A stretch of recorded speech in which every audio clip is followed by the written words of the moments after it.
안녕하세요 여러분. 세상 돌아보기입니다. 오늘은 2022년 8월 3일 수요일이네요. 오늘 정치논평 꼭지로 한 말씀 드려보겠습니다. 보신 것처럼 이제 낸시 펠로시 미국 하원 의장이 지금 아시아를 순방하고 있고, 특히나 대만을 방문했죠. 방문해서 오늘 오후에 아마 일본으로 가게 되는 것 같은데, 그게 이제 중국과의 상당한 긴장 관계를 좀 불러일으키고 있죠. 그래서 어떻게 보면은 아시아 각국의 언론들이 약간 호들갑에 가까운 그런 반응들을 보이고 있는데, 그럼 펠로시가 대만을 찾은 이유가 뭐냐? 어떤 정치적 이유가. 거기에 대한 제 부족한 생각을 오늘 잠깐 이야기해 보려고 해요. 자, 그럼 펠로시에 대해서 먼저 알아봐야 될 것 같아요. 여기는 미국의 유력한 여성 정치인이에요. 정치인이고 40년생이니까 이제 나이가 많죠. 그러니까 80이 넘었잖아요, 우리나라 나이로. 그래서 좀 은퇴할 나이가 다 됐죠. 그리고 하원 의장인데, 미국은 상원 하원이 있는데 논의의 단순화를 위해서 그냥 우리 국회의장이다 이렇게 생각하시면 될 것 같아요. 그리고 이제 권력 성계 수위도 2등이에요. 즉 바이든이 유고가 되면은 그 다음 부통령이죠. 그 다음 여기에요. 그때까지 그렇게 된 사례는 없었지만 어쨌거나 성계 순위는 그렇습니다. 근데 이제 언론이 이 사안 대만 순방, 대만 방문권을 일본도 그렇고 일본 것도 저는 가끔 보기 때문에 일본도 그렇고 우리도 그렇고 아주 중요한 사실인데, 그 맥락을 이해하기 위한 중요한 정보를 하나 빠뜨리는 게 있어요. 제가 보기에는 뭐냐면 바로 이거예요. 펠로시가 민주당 출신 국회의원이라는 거예요. 네, 이 중요합니다. 엄청나게. 바이든도 민주당 출신이죠. 그죠? 바이든이 인기가 없으니까 민주당 내부에서 탄핵을 해야 된다, 이런 이야기까지 나오는 거잖아요. 즉 바이든에 대한 당내 여론을 결정하는데 핵심적인 역할을 하는 사람이에요. 그리고 당파성을 띠고 있다는 것이고. 그래서 민주당 출신이 엄청나게 중요하고, 바이든과 기본적으로 이해의 궤를 같이 하고 있다. 그리고 나이가 들었기 때문에 이제 곧 정치 일선에서 아마 물러날 것으로 예상이 되는 사람이에요. 그래서 마지막으로 대통령이 못하는 일, 어떨 때는 국회의원 신분이, 의회가 움직이기가 더 좋을 때가 있죠. 내가 하겠다, 약간 이런 분위기가 느껴져요, 저한테는. 자, 이 정도면 이제 기초 설명이 됐을 것이라고 저는 보고요. 그 다음 이 순방 국가를 한번 보세요. 제가 알기로는 이게 5개의 국가를 가는 것으로 좀 돼 있는데, 먼저 밑에 보면 말레이시아, 싱가포르 다녀왔죠. 그 다음 대만, 그 다음 일본 갔다가 우리나라 오는 거예요. 이게 다 뭐냐면은 중국의 해양 통로를 다 봉쇄할 수 있는 이 라인을 연결하면 중국의 군함이나 상선은 나갈 데가 없는 그런 중요한 거점을 다 간 거예요. 거의 지도만 보더라도 중국을 포위하는 그런 개념이에요. 압박하는 거죠, 강력하게. 중국 입장에서 엄청난 압박을 받을 거예요. 그리고 낸시 펠로시가 이렇게 워싱턴 포스트에 기고문을 올렸어요. 이 방문과 점에서. 이 지금 지도가 주는 느낌하고 똑같은 느낌을 중국한테 강하게 쏘아붙였어요. 엄청나게 지금 들이댄 겁니다, 쉽게 이야기해서. 말레이시아, 싱가포르는 여기가 이제 되게 중요한 해역이죠. 좁은 해역이죠. 중국의 배, 우리의 배도 마찬가지고, 일본의 배도 마찬가지고, 대만의 배도 마찬가지고, 여기 인도양으로 빠져나가려면 여기가 말라카 해협인가, 그렇죠, 이름이. 핵심 요충지예요. 그래서 저기를 간 겁니다. 자, 그래서 이제 중국 방문 목적은 방문국을 살펴보더라도 그렇고, 펠로시 본인의 입을 빌려서 보더라도 그렇다. 엄청난 압박을 가하는 거다. 설명이 될 것 같고, 그러면 왜 이런 이제 부담스러운 일을 하느냐, 자칫 위험한 일이 생길 수도 있는 것인데, 이겁니다. 우리 대통령의 지지율이 하락한 것도 문제지만 미국 대통령의 지지율이 하락한 것도 더 큰 문제지요. 지금 이게 보면은 줄라이죠. 이게 7월 달인데 거기는 크로스가 지금 작년 8월 달 일어났네요. 데드 크로스가 38.6%고 지금 더 떨어졌을 거예요. 그래서 트럼프의 최저 지지율보다 더 낮은 지지율을 기록했죠. 엄청나게 불명예스러운 일이고, 이것이 지금 핵심이다. 그래서 바이든은 이번 중간선거에서 반드시 이겨야 되고, 반등의 전기를 마련해야 된다. 그것과 같은 민주당 출신인 펠로시의 마지막 핵심적인 정치적 여정이 아시아국 순방, 즉 중국을 타겟으로 하는 거하고 맞춰져 있다. 이런 게 제 기본적인 시각입니다. 네. 자, 바이든의 지지율이 떨어지자 트럼프 전 대통령이 이런 이야기를 했죠. 뭐 리턴 매치다. 이미 결정했다. 이게 핵심적인 내용은 쭉 나오는데 이게 뭐 지지율이 떨어지는 거 보고 하는 이야기예요. 이게 여기 보면 출마 선언은 11월 중간 선거 전으로 할 것이다 라고 어떤 잡지와의 인터뷰에서 이야기를 했다는 거잖아요.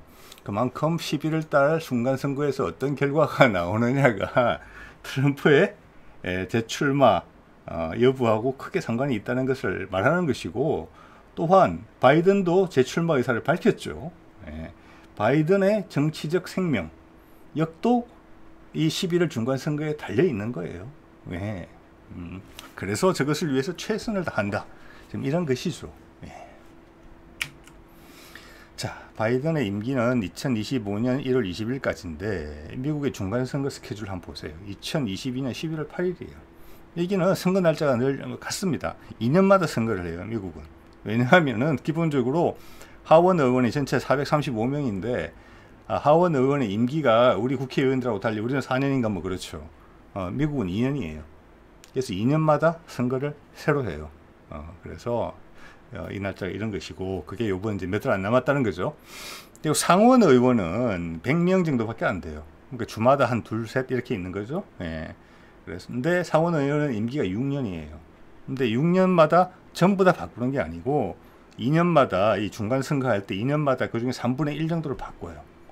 아마 주지사 선거도 그거 비슷하게 하는 것 같아요. 몽땅 한꺼번에 하는 게 아니고. 나름 합리적인 방안이 아닌가 싶어요.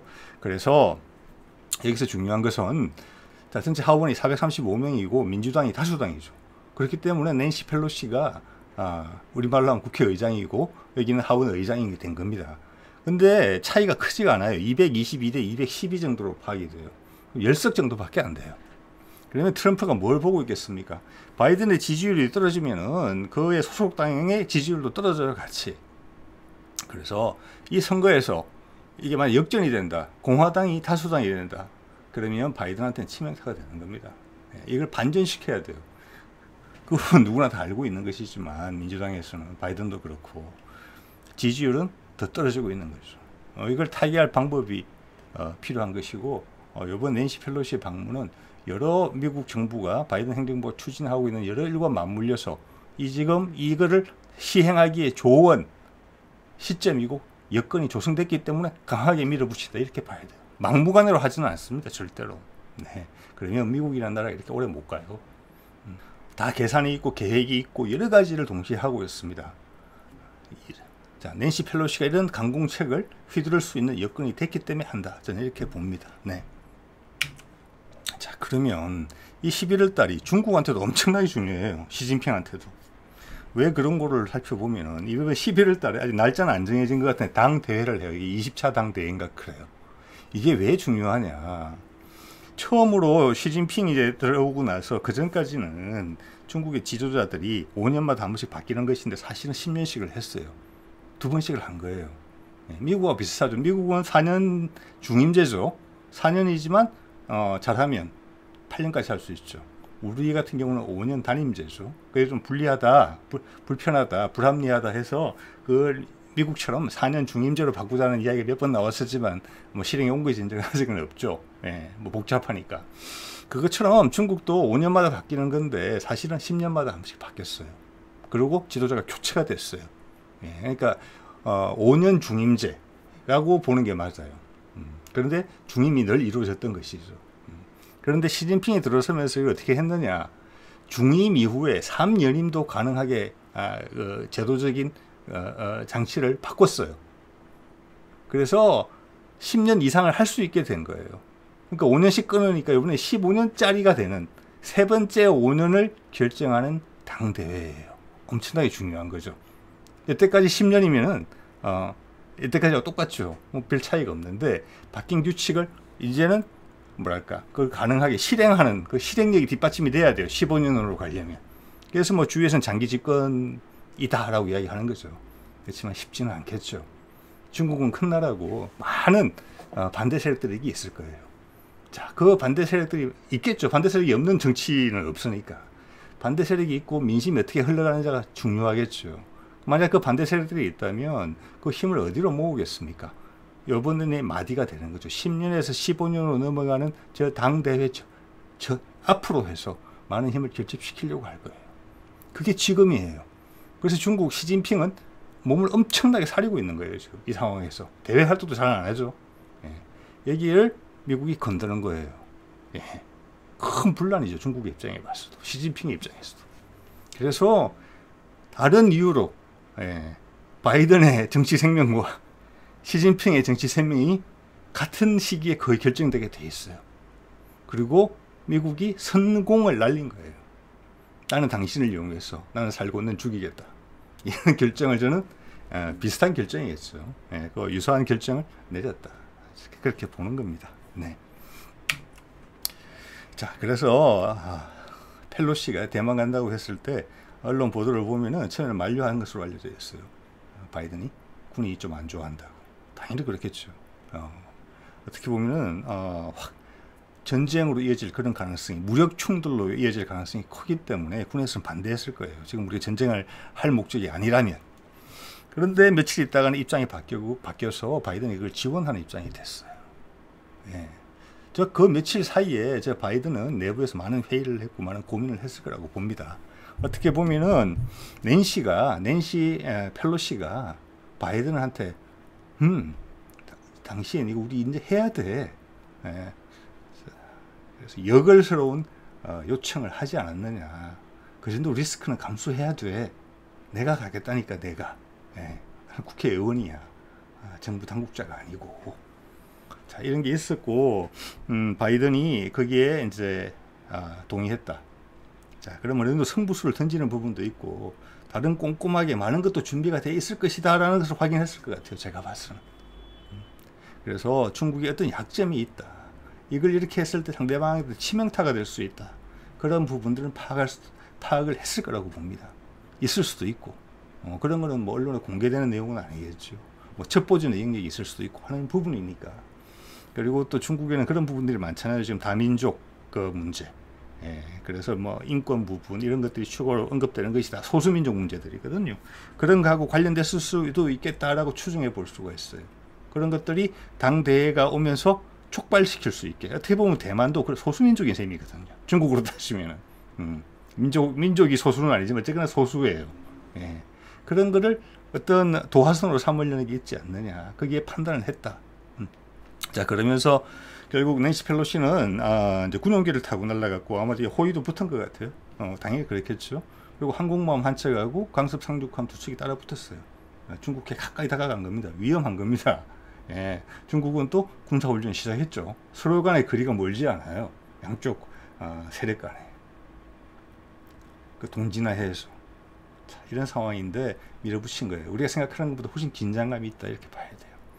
또 하나 이 선택을 통해서 우리가 느낄 수 있는 게 미국이 우크라이나 전에서의 관심을, 왜냐 그거는 이미 교착 상태에 빠져 있는 것이고 세계적인 여론도 지금 관심을 잃어가고 있고 미국 유권자들의 관심도 없는 부분이에요. 어떻게 보면. 네. 그렇다고 바로 확 뺄 수도 없는 것이고. 자, 그렇게 이제 교착 상태에 있는 것인데 그거를 극복하는 방법은 뭐냐면 다른 큰 관심거리를 만든 다음에 거기서 슬며시 빠져나오는 방법이 항상 정치적으로 가장 유효해요. 예. 자, 그래서 우크라이나의 관심을 아시아로 전환시킨다. 특히 중국, 대만 문제로. 예. 그 말은 뭐냐면은 우크라이나 부분은 이제는 출구 전략을 본격적으로 시행하겠다는 이야기예요. 왜냐? 두 군데의 관심을 똑같이 유지하면서 미국의 힘을 갈라줄 수가 없거든요. 동맹국들도 피곤해해요. 그리고 세계 사람들의 머릿속에는 동시에 큰 이슈가 두 개 못 들어갑니다. 하나 유지하기도 쉽지 않아요. 네. 그래서 우크라이나는 어떻게 보면은 이제 말씀드린 것처럼 출구 전략. 그 포인트가 이제 중국으로 오고 여기서 바이든은 정치적인 관점에서 봤을 때는 득점을 엄청나게 해야 된다. 그리고 그 지금의 시도가 더 큰 득점력으로 이어져야 된다. 이게 이제 문제의 시작이다. 이게 끝이 아니고. 그래서 낸시 펠로시까지 나섰다. 같은 민주당 동지끼리. 이렇게 봐야 되는 부분이고 앞으로도 전개될 사안들이 있다. 이렇게 짐작하는 게 맞아요. 이렇게 한번 치고 빠질 거면 이거 아니죠. 이렇게 한번 했다고 미국 유권자들이 바이든 잘하고 있네. 중국을 혼내줬네. 이렇게 되겠습니까? 저는 그렇지는 않다고 봅니다. 우리야 주변국이니까 대만이나 일본 같은 데서는 관심 있죠. 미국에서는 그만큼 관심 없습니다. 제가 보기에는. 네. 자, 그리고 나서 이제 바이든이 꼼꼼하게 또 했어요. 보니까 이제 일본 기사인데 중국 기업의 반도체 제조 장비 수출 금지를 했어요. 중국은 반도체 부분이 아주 힘듭니다. 중국 수입액의 약 20-30%, 20% 정도가 반도체 수입이고 전 세계 메모리 반도체 생산의 80%를 우리가 가지고 있어요. 즉 우리가 중국에 수출하는 항목 중에 제일 큰 게 아마 반도체일 거예요. 자, 그래서 중국은 그런 걸 극복하기 위해서 미국은 감히 우리한테 너희들 중국에 반도체 팔지 마 이렇게 할 수 없는 것이죠. 그거는 전쟁 상황이 아니면 할 수 없는 요청이에요. 그래서 그렇지만 그 위기가 있기 때문에 중국은 스스로 개발하려고 노력하죠. 쉽지 않죠. 거기다 찬물을 끼얹는 거예요. 네. 자, 이렇게 깨알같이 지원까지 했어요. 중국 입장에서 보면 참 얄미운 일이죠. 정치적 경제적으로 패키지로 들어온 거거든요. 그래서 미국이 단단히 마음을 먹었다. 얼마 전까지만 해도 몇 개월 전까지만 해도 이런 부분에 있어서 옛날 수출 제재에 있어서 많이 유화적인 모습을 보이는 그런 신호가 있었어요. 그래서 다시 돌아선 거예요. 이제는 그거는 역학관계하고 상관이 있다고 봅니다. 저는. 자, 러시아와 중국을 동시에 상대할 수 없죠. 우크라이나전이 급할 때는 중국과의 관계를 좀 유화스럽게 바꿉니다. 대신 러시아 쪽이 유화되면 이쪽에서는 강화됩니다. 그런 입장의 변화와 맥을 같이 한다 이렇게 보죠. 자, 그럼 중국은 11월 달에 대해서 어떻게 준비를 하고 있느냐. 당대회 지난 5월 달 기사예요. 항저우 아시안 게임이 연기가 됐어요. 이거 뭐 코로나 우려 때문에 그런 것 같아요. 그래서 코로나가 번지면서 내부적인 불만이 폭발할까봐, 그래서 당대회에 영향을 줄까봐, 그래서 무기한 연기됐어요. 아직 새로 계획이 나왔다는 이야기는 아직은 모르겠어요.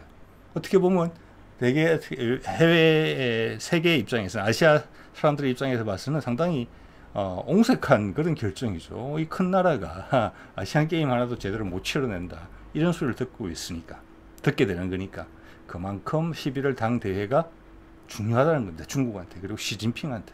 자, 그런 상황에 미국이 지금 이렇게 거는 거예요. 그리고 이렇게 거는 것이 제가 보기에는 시작이다. 왜? 이것만 가지고 미국 유권자들의 마음을 돌리기에는 너무 단발성이다.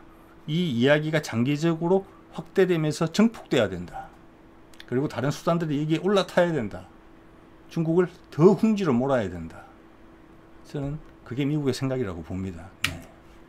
자, 그러면 좀 더 우리와 연관성이 있는 내용으로 한번 넘어가 보겠습니다. 자, 미국 입장에서 한번 생각해 볼게요. 지금까지 제가 드린 말씀은 어느 정도 다 동의가 되실 부분이에요. 왜냐면 한 번만 더 추론하면 되는 것인데, 언론들에서 애써 그 부분을 건드리지 않기 위해서 놔두고 있는 부분이거든요. 그래서 그 빈자리에만 조각을 딱 넣으면은 말이 다 된다. 그 정도 내용이에요. 지금 이제 말씀드린 내용은 거기에서 한 단계 더 넘어가는 생각이죠. 이제 한번 생각을 해보세요. 미국의 입장이라면, 그리고 여태까지의 생각에 이 타당하다고 보시는 분들이라면은, 자, 이 상황에서 일본하고 한국을 방문하는데 낸시 펠로시가 북한과의 관계에 영향을 받는 지역들이거든요. 대만은 그렇지는 않지만. 예. 자, 그러면 중국을 상대하러 오는데 북한과 미국 간의 관계가 일촉즉발이다. 지금 곧 핵실험할 것으로 예상이 되고, 미국 첩보기관에서 보기에 ICBM도 곧 날릴 것 같다. 예. 그리고 외교적으로 사이가 안 좋다. 예전에 진행되던 종전협정을 위한 협상이 다 쫑이 났다. 그래서 북한이 완전히 독이 올라 있다. 미국의 잠재적인 적들 중에서 가장 호전적인 북한이 몸에 도끼를 품고 있는 상황에서 낸시 펠로시가 중국 이야기를 하기 위해서 이렇게 날라올 수 있겠습니까? 그 지역에 두 개의 강력한 잠재적인 적이 존재하고, 내가 그들을 압박을 하면 그들 두 개가 탁 붙어버릴 것 같은데, 거기다가 우크라이나에서 계속 전쟁이 불타오르고 있으면 러시아까지 와서 자석처럼 탁 그 세 나라가 붙어버릴 텐데, 그들을 정리 안 하고 이렇게 올 수 있겠습니까? 그런 바보짓을 할 나라가 아니에요, 미국이.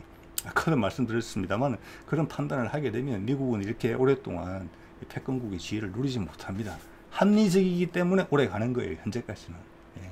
그래서 우크라이나전 출구 전략이 가동될 것이다라는 부분이 있고, 북한과는 어느 정도 안정적이기 때문에 자신들의 힘을, 역량을 중국에 집중할 수 있는 여건이 조성됐기 때문에 오는 거예요. 말씀드렸죠. 예, 바이든에게 이겨야 되고 낸시하고 손을 모은 거예요. 손을 맞잡은 거죠. 다른 여러 가지들이 준비되고 있을 거예요. 힘을 모아서요. 예, 여러분들 흐트리면 안 됩니다. 예, 그게 미국의 합리성에 근거한 유추예요. 제가 봤을 때는. 북한과 중국과 동시에 적대적이면 이 아시아 지역에서 그런 행동을 할 수가 없습니다. 최소한 북한이 아무 일도 없을 것이다. 낸시가 거기 있는 동안. 이것이 확인이 됐고 보장이 되기 때문에 낸시가 와서 맘대로 저렇게 행동하는 거예요. 네. 자, 느낌이 오셨습니까? 예. 자, 그러면 다시 이 슬라이드로 가게 돼요. 몇 번 이제 보신 분들도 있을 거예요. 자, 북한의 금년에 미사일 발사 일지죠. 엄청난 미사일 발사했고 19번을 쐈죠. 마지막 날짜가 19번이면 6개월이고 7개월이면은 거의 한 달에 3번꼴로 쐈어야 돼요. 근데 마지막 발사한 게 6월 12일이에요. 12일이고 지금 52일째 공백이에요. 제가 이 슬라이드를 처음 활용했을 때 그때는 40일 공백이었고 며칠 전에는 50일이었고 지금 52일째 아무 일이 없어요. 네. 그러면서 낸시 펠로시가 방문을 하는 거예요. 대만을. 자, 그 둘은 상관관계가 있는 것이죠. 좀 전에 말씀드린 것처럼. 자, 북미 간의 종전협정이 아직까지는 순항하고 있다. 그리고 앞으로도 장기적으로 순항할 것이다 라는 게 있기 때문에 미국이 이런 액션을 취한 거예요. 거기에 바이든의 고민이 있었겠죠. 그래서 북한과의 이 협상에 있어서 미국이 결정을 내렸다. 단지 발표를 안 하고 있다. 저는 그렇게 봅니다. 그래서 서훈 전 국가안보실장이 지난달 말에 귀국한 겁니다. 일이 끝났기 때문에. 그런 걸 한 번 더 확인하게 되는 미국의 행동이에요. 낸시 펠로시. 자, 전 세계에서 목표를 중국으로만 잡은 거예요. 지금. 그리고 목표만 잡는 게 아니라 상당히 생체를 낼 자신감과 각오가 있어요. 미국은. 예, 그것이 낸시 펠로시와 바이든이 손을 잡고 같이 움직이는 거예요. 그렇게 움직이기 위해서는 북한이라는 골칫덩어리를 해결하지 않고 이렇게 움직일 수는 없을 것이라는 이야기를 제가 드리는 것이죠. 네. 그리고 여기는 데이터로서 그게 어느 정도 증명이 된다. 최소한. 자, 그 보면은 중국의 입장 보면은 작년 12월 3일 그때 이제 북미 종전선언이 무르익었을 때예요. 사실은 우크라이나 사태가 본격화되기 바로 전이거든요. 그 무렵이든지 간에. 그때 서훈 전 국가안보실장하고 중국 공산당 외교담당 정치국원인 양제츠는 주로 미국이나 큰 나라 상대하는 데고 공산당 소속이고 행정부 소속의 왕위는 좀 작은 나라들 상대하는 거죠. 예, 그래서 미국을 담당하는 사람이 온 거예요. 맞죠? 북미 종전선언은 북미 간에 하는 거니까 양제츠의 소관사항인 거예요. 거기서 종전선언을 지지한다는 언급을 했어요. 와서 한국을 방문했을 때거든요. 이때가. 자, 저는 이 사안을 보면서 그때 확실히 준비가 다 됐었고 중국도 합의가 됐었구나. 중국은 사실은 그렇게 맞득치는 않겠지만 항상 뭐 최소한 북한과 미국이 티격태격 하면 한반도에서 전쟁이 날 가능성이 많다. 전쟁이 발생하면 중국이 자동적으로 개입이 돼야 되는 수가 있다. 6.25 전쟁처럼. 자, 그런 것이 해소된다는 점에서 장점을 찾을 수도 있다. 라는 부분이 있어요. 또 하나는 중국과 북한의 관계라는 것이 그렇다고 중국이 북한을 절대적으로 도와주는 상황이 아니거든요. 북한 사람들이 몇백만 명이 굶어 죽을 때도 중국이 크게 도와준 게 없어요. 네, 그렇기 때문에 북한과 중국과의 관계는 그냥 독립적인 국가일 가능성이 크다. 옛날에 우정을 나눴던 오랜 친구였던 그렇지만 그 이후 시간이 많이 흘러서 근데 서로 각자 도생의 길로 간 이런 관계라고 봐요. 그래서 북한이 하겠다 하는 것을 중국이 하지마 너 내 동생이잖아. 내 영향력 안에 있으니까 너 하지마 이렇게 하는 관계는 아니다. 저는 그렇게 봐집니다. 예. 자, 뭐 거기 관련된 더 다른 이야기를 하게 되면 너무 길어지니까 그 정도로 하고 그래서 작년에 이 말이 나왔을 때는 중국도 합의가 됐었다.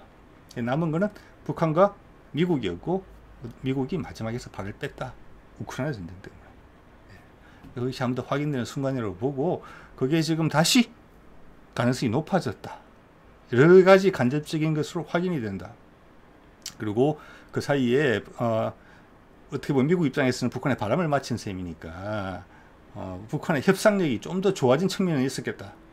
당연히 구체적인 내용은 알 수는 없지만 그런 생각을 해보게 됩니다.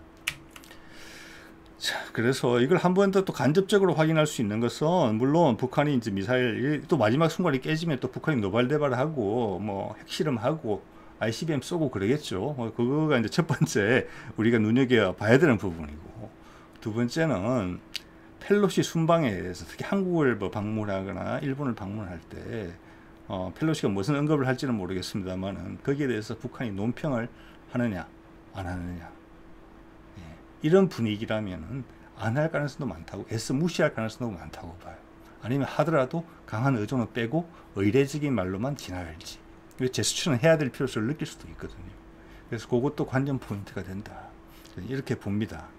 왜냐하면 국제관계라는 것도 그런 것을 통해서 되게 예민하지만 그들의 입장이 잘 드러나거든요.